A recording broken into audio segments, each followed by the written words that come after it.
Let's make a fun Christmas shirt using 2 of the free cut files in the November mystery box from Expressions Vinyl. For this project, we're going to be using heat transfer vinyl in the Simple Christmas Florals and the Caesar Easy Weed in red. We're also going to be using some kind of fabric. I'm trying to decide between a t-shirt or maybe a tote bag. And we're also going to be using the free cut files of You Serious and Sweater Patterns. So I have all of our parts cut, and now we just need to weed them.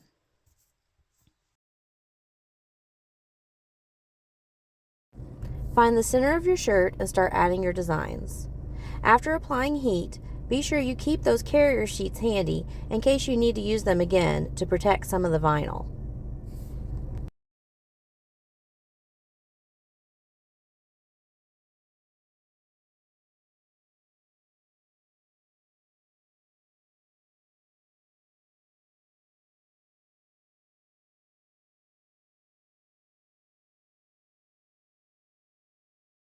Once all of your vinyl is in place, flip the shirt over and heat from the back.